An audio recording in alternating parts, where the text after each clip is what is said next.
Diabetic retinopathy এটি বলতে আসলে কি বোঝায়? ডায়াবেটিকের কারণে আমাদের চোখের পিছনে যে একটি অংশ পর্দা, সেই রেটিনাতে যে সমস্যাটা হয়, রক্তক্ষরণ, ইভেন ওইখানে আমাদেরকে যে ভেসেল ম্যাকুলায় যে আছে জায়গা পানি জমতে পারে, সেই ক্ষেত্রে কিছু প্যাথিত বুঝেন আমরা রেটিনার যে ডিজিজগুলা সেগুলোকে আমরা ডায়াবেটিক রেটিনোপ্যাথি, এটা আরও বিস্তারিত আমরা আলোচনা করব। ডায়াবেটিক রেটিনোপ্যাথি হয়েছে, এটি কি কি লক্ষণ উপসর্গ দেখে আসলে বুঝবেন যারা আসলে দর্শক রয়েছেন? এখন কিন্তু ডায়াবেটিক যে মেডিসিন স্পেশালিস্ট তারাও কিন্তু বুঝে গেছেন, আমাদের ইউজ টু হচ্ছে, তারা কিন্তু রেফার করে অন্তত বছরে একবার দেখানো। আর যাদের একটু রেটিনোপ্যাথি মাইল্ড, মডারেট, সিভিয়ার থেকে ক্যাটাগরি যদি করি, তো শুরু হয়ে গেলে কিন্তু আমাদেরকে 6 মাসের মধ্যে ফলো আপ করতে হয়।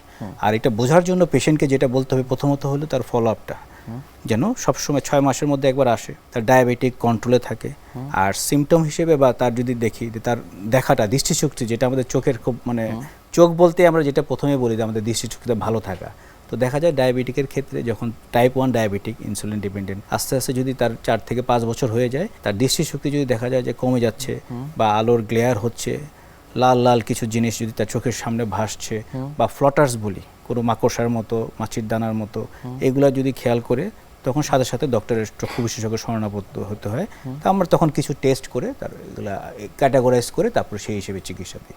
লক্ষণ উপসর্গ কি একেবারে হঠাৎ করে শুরু হয় নাকি সেটি আসলে ধীরে ধীরে বাড়তে থাকে? It depends. যদি ডায়াবেটিক পেশেন্টটা খুব ডিসিপ্লিন ওয়েতে থাকে, তার যদি ডায়াবেটিস রেগুলার কন্ট্রোলে থাকে, তাহলে দেখা যায় সেই লক্ষণগুলো ধীরে ধীরে হয়। আর ইমার্জেন্সি বা হঠাৎ করে হয় যদি সে খুব আনকন্ট্রোল ডায়াবেটিক পেশেন্ট, সবাই তো আর কন্ট্রোল রাখে না, কিছু ক্যাজুয়াল পেশেন্ট আছে, ডাক্তারের কাছে আছে না, মেডিসিনের কাছেও দেখা যাচ্ছে ডায়াবেটোলজিস্টের সাথে আপডেট হচ্ছে না, ফলো আপ, তার HbA1c সবসময় দেখা যায় 6-এর জায়গায় 10, 10.5, 11, এই পেশেন্টগুলো দেখা যায় আসলে খুব অল্প সময়ে হঠাৎ করে সে দেখবে যে চোখের সামনে কিছু দেখে না, বা দেখলেও একটু ভাঙা ভাঙা বা ঢেউ ঢেউ দেখে, রক্তের মতো দানা দানা দেখে। তো ওই জিনিসগুলোতে পেশেন্ট চলে আসে। কিন্তু যেটা সাইলেন্ট ব্লাইন্ডনেস, যেটা নাকি আমরা আগে থেকে আর্লি বা মাইল্ড ডায়াবেটিক রেটিনোপ্যাথি হলে চিকিৎসা করতে পারি, ভিশনে কোনো এফেক্ট না করতে পারি, সেই জিনিসগুলো কেয়ার করতে হলে আমাদের অ্যাওয়ারনেসটা তৈরি করতে হবে যেন আর্লি স্টেজে আসতে হয়। ডায়াবেটিক রেটিনোপ্যাথি এটির কারণ কি কি রয়েছে? এটির প্রথম কারণ এক হলো ডায়াবেটিক পেশেন্টদের হয়, আর তার হলো ডিউরেশন, একটা রিস্ক ফ্যাক্টর। আমরা প্রথমে বললাম যে টাইপ 1 ডায়াবেটিকের 5 বছরের পর থেকে কিন্তু এই শুরু হয় জিনিসগুলো।